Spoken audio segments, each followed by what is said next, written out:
Today we are going to study the first chapter of GK. Its name is This Is My India. It means the introduction of India. You know that India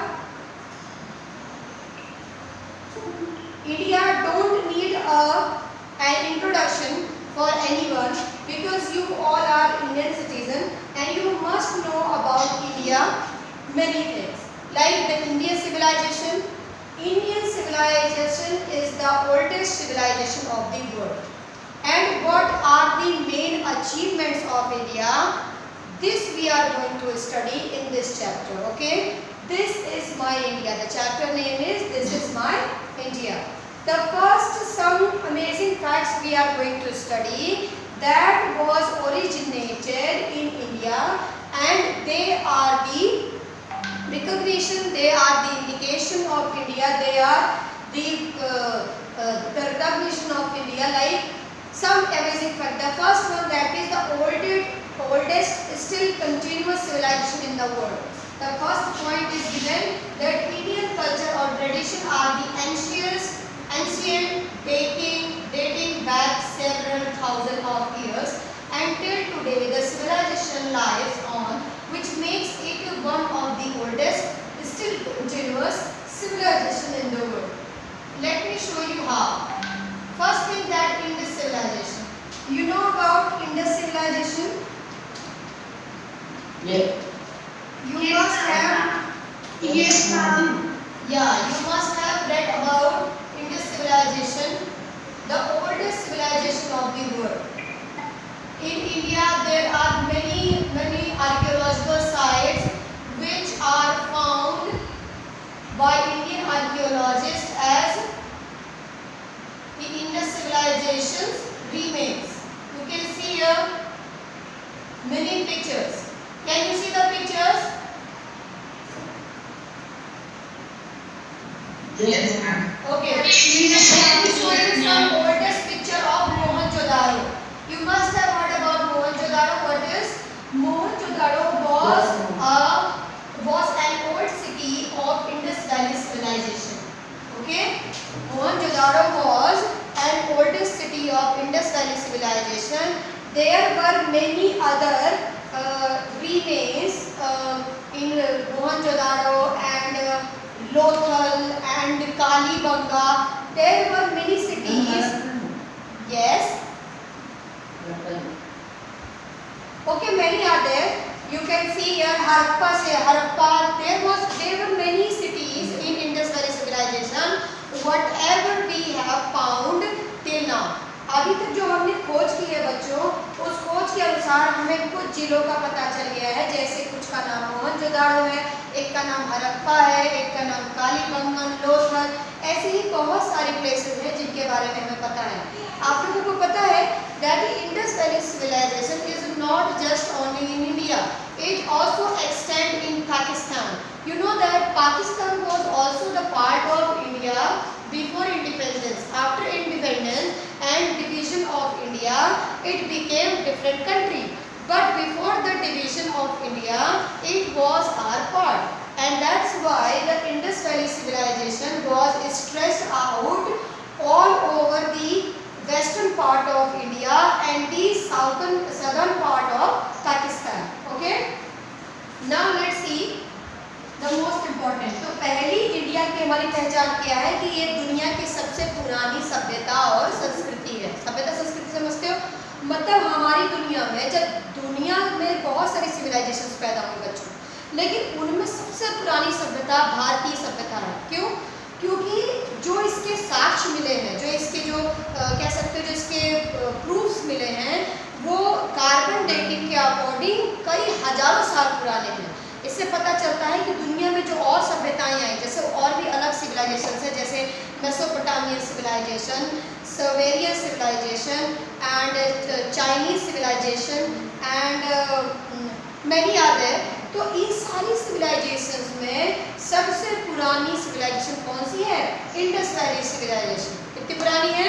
Indus valley बहुत पुरानी है, सबसे पुरानी है। तो ये माना जाता है कि पूरी दुनिया में सबसे पहली सभ्यता कहाँ आई? भारत में आई। उसके अलावा सबसे खास बात क्या है इसकी? इंडस वैली सिविलाइजेशन उसमें जो रिमेन्स मिले हैं, जो उसके साक्ष्य मिले हैं, या कह सकते हो जो उसके टुकड़े मिले हैं, खंडहर मिले हैं, उनसे पता चलता है कि उनका समाज बहुत ज़्यादा क्या था, विकसित था। कैसा था? विकसित था, बहुत ज़्यादा डेवलप्ड था। जैसे कि आज हम लोग जिस तरीके के घर बनाते हैं, चौकोर घर बनाते हैं और नालियाँ बनाते हैं, एक परफेक्ट घर बनाते हैं, नहाने का हमारा अलग कमरा होता है। तो जो डेवलपमेंट हम आज देख रहे हैं, वैसा ही डेवलपमेंट उतने ज़माने पूर्व ही हो चुका था। इससे ये पता चलता है। हाँ ले मैंने बुझे मीडियम पूरा हाँ बेटा, बहुत सारे बुक्स आप भी जब आप क्लास 6 में रहे होगे तो आपकी बुक में भी रहा होगा बेटा। ठीक है, चलती हूँ आगे। ठीक है, तो ये सारी जो पता चलता है, इससे पता चलता है कि दुनिया में सबसे अगर कोई महान सभ्यता है, जो सबसे विकसित सभ्यता थी, सबसे पुरानी लेकिन सबसे ज़्यादा सभ्य, सबसे पुरानी, सबसे ज़्यादा विकसित। ऐसा नहीं होता है, जो चीज़ें पुरानी होती हैं वो उतनी ज़्यादा प्रचलित नहीं होती, लेकिन Indus valley civilisation is the epitome of civilisation. It was a epitome, like वो एग्जाम्पल है दूसरी सिविलाइजेशंस के लिए। क्या थी? एग्जाम्पल थी, अपने आप में सबसे अनूठी और सबसे खूबसूरत सिविलाइजेशन थी। जैसे आप लोग वहाँ का आर्किटेक्चरल वर्क देख सकते हो। You can see the pictures of the houses, look at this.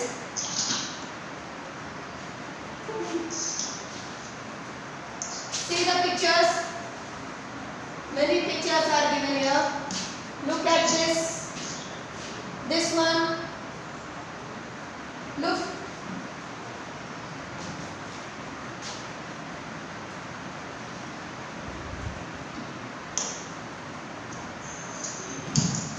Sorry.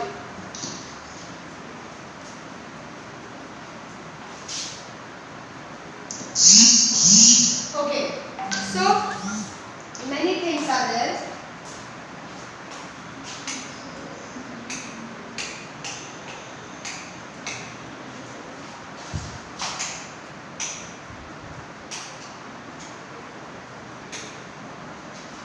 Okay. Now I think it is looking more visible. Okay. Now let's move to the next. That is about the India is a land of invention. It's an invention, you know, to make something new. To make something new. Invention means to make something new, to develop something new. Some of the most notable inventions are the zero, buttons, cotton cultivation, chess, shampoo, Ayurvedic medicine, yoga, ruler, radio wireless communication, binary codes and fiber optics. ये हमारे India के सबसे बड़े आविष्कार समझते हो। जब आप कोई चीज़ नहीं बनाते हो उसे हम आविष्कार कहते हैं, इन्वेंशन कहते हैं। तो उनमें सबसे जो इम्पोर्टेंट इन्वेंशन है वो कौन कौन से हैं? पहला तो जीरो। कोई मुझे ये बता सकता है कि जीरो किसने बनाया था? Please tell me the name. Yes, very good, very good. Yes, he was very yes, he was very knowledgeable mathematician. Name was Aryabhatta. So Aryabhatta developed the most important number of mathematics. That name zero. उन्होंने सबसे पहले शून्य को बनाया। जब पता है दुनिया में जब शून्य नहीं बना था, उससे पहले दुनिया में केवल 9 ही नंबर थे। इट मीन्स 1 to 9 थे। लेकिन जब जीरो बना तब उसके बाद वो क्या हो गया, जो आपकी जो न्यूमरोलॉजी है, जो पूरा आपका नंबर सिस्टम है, ये जीरो पे ही डिपेंड करता है। जीरो जो है वो एक एब्सोल्यूट नंबर है, ठीक है, एक ऐसा नंबर जिसकी अपने आप में एक नए फीचर्स हैं। जी इसके साथ अगर किसी चीज़ को मल्टीप्लाई किया जाता है तो वो उसे भी क्या बना देता है? जीरो बना देता है। अगर इसको डिवाइड किया जाता है तो भी जीरो हो जाता है। इट मीन्स इन्फिनिटी हो जाता है। और मतलब जीरो जो है वो अपने आप में एक स्पेशल फीचरेबल नंबर है, ठीक है। नेक्स्ट क्या है? बटन्स। बटन की जो ये प्रथा है ये बच्चों की बहुत पुरानी है। हमारे इंडिया में पहले से ही बटन, जब दुनिया में लोगों ने बटन का आविष्कार किया उससे पहले ही हमारे इंडिया में बटन्स बन चुके थे, ठीक है। नेक्स्ट है कॉटन कल्टीवेशन। तुमको पता है सबसे ज़्यादा कपास का उत्पादन एक भारत में और दूसरा रशिया में होता है, ठीक है। मतलब नंबर 2 पर भारत में होता है, नंबर 1 में तो वहीं पर होता है, ठीक है।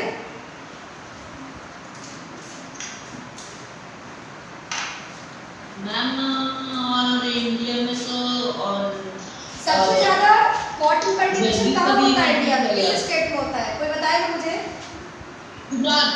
Yes, very good very good. और कौन सा ऐसा प्लेस है इंडिया में which is called the Manchester of India?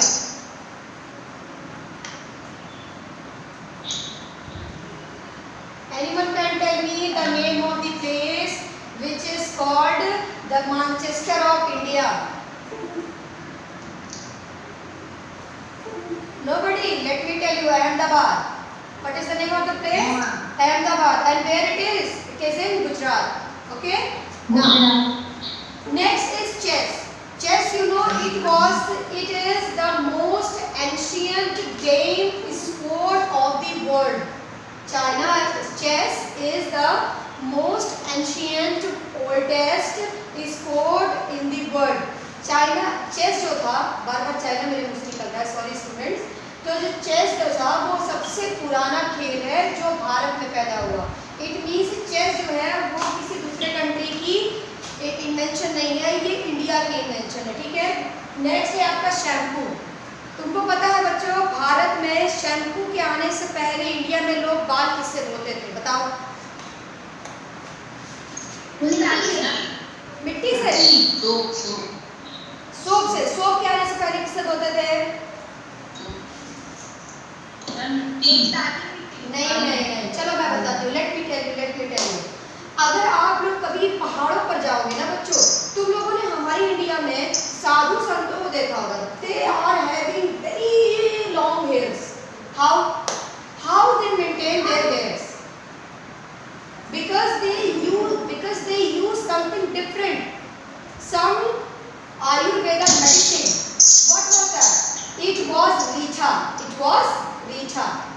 पता है हमारे इंडिया में जो रीठा होता है ना, इससे बाल धोया जाता है। किससे धोया जाता है? बाल धोया जाता है, ठीक है। अगर आप लोग हमारे नॉर्थन पार्ट ऑफ इंडिया में जाओगे तो वहाँ के लोग आज भी, कुछ जो गांव के जो लोकल लोग होते हैं वो आज भी अपने बालों में शैम्पू का प्रयोग नहीं करते, बल्कि उसकी जगह वो लोग रीठा का यूज़ करते हैं। रीठा एक फल होता है बच्चों। फल कैसा होता है? जो पेड़ होता है, जो उसका ट्रंक होता है, उसमें एक कट लगा दिया जाता है, तो उससे जो छोटे छोटे वो निकलता है, एक गोंद निकलता है, लेटेक्स निकलता है। उस लेटेक्स को सुखाने के बाद गोले गोले टुकड़े हो जाते हैं। उसको सुखा करके उसे फोड़ करके जब आप पानी में मिलाओगे तो उसमें बहुत सारा फेन बनेगा। उसी से लोग बाल धोया करते थे जमाने में, और वो बहुत ही ज़्यादा क्या होता है, बहुत चमत्कारी होता है। आज भी बहुत सारे local people of northern part of India are using the same thing to wash their hair. The next thing is Ayurveda medicine.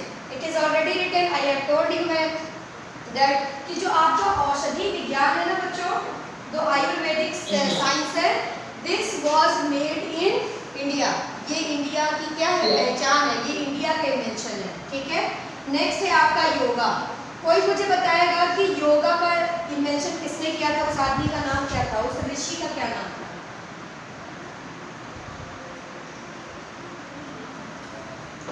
अच्छा चलो मुझे बस इतना नाम बता दो कि योगा गुरु कौन है इंडिया में? यस, और बाबा रामदेव जी की, ओके, बाबा रामदेव जी के जो कंपनी है उसका क्या नाम है? Very good. तो जिस महर्षि ने योग की स्थापना की थी, who was the founder of yoga? You will tell Patanjali. What was the name of that person? Patanjali, महर्षि पतंजलि।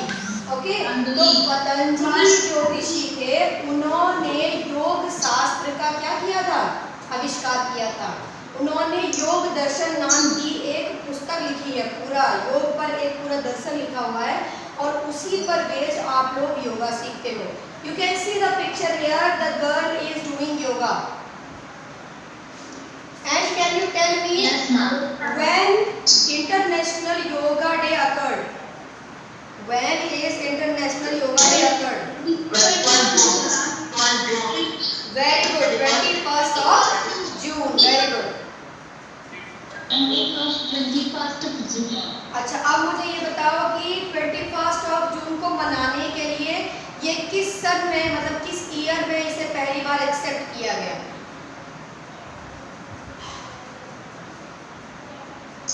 बताओ, हम बता रहे गूगल कर लो। Let me tell. 2015. When? 2015. 2000. Yes. 2015 में पहली बार हमने योगा दिवस मनाया था, ठीक है। Next is ruler.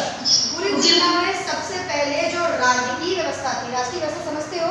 देखो, there are many types of political organisation like democracy, like an autocracy, like so many type of political organizations are there, but in India, in Indus Valley civilization, the first time king was made.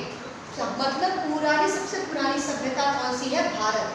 And in the ancient Indus civilization, there was king, was the chief of the whole area. It means the system of, it means that political system was made in Indus Valley civilization only. Okay. Next thing, that is radio and wireless communication. You must have heard about the Maharshis and Rishis. They were having a quality, a different quality, that they can contact any person by their mind, and this skill is called what? Telepathy. You must have heard about telepathy. Okay. This was only having by what? By whom? कौन लोग पहले? महर्षि और ऋषि जो हुआ करते थे, वो पहले केवल मन से, मस्तिष्क से दूसरों के साथ एक संपर्क स्थापित कर लेते, जिसे आज हम लोग टेलीपैथी कहते हैं, ठीक है। ये टेलीकम्युनिकेशन महर्षि और ऋषियों के ज़माने से ही इंडिया में चला आ रहा है।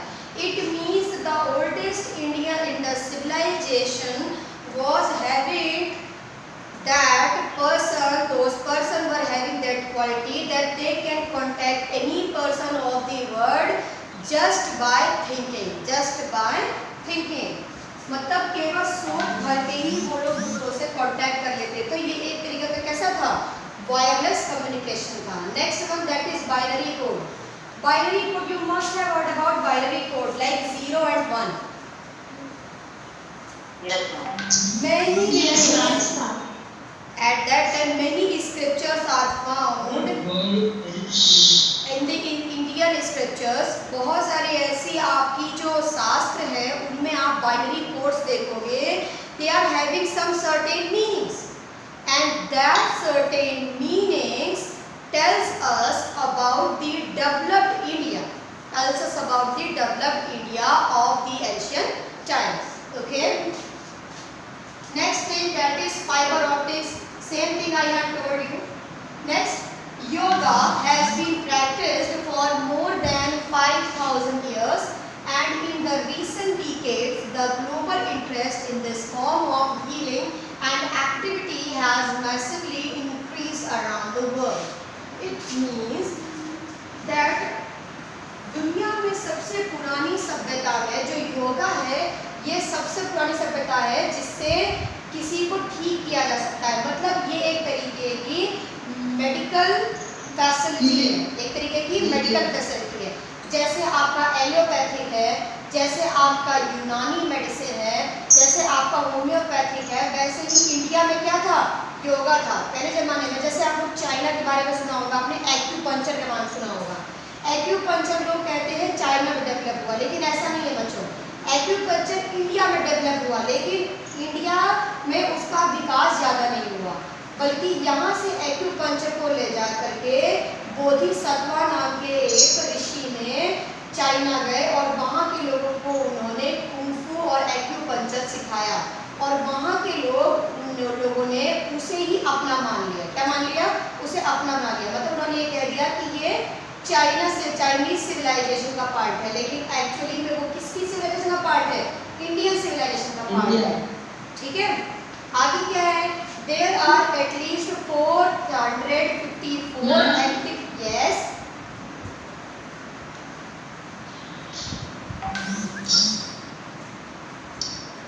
मैम यस यस, स्पीक बेटा।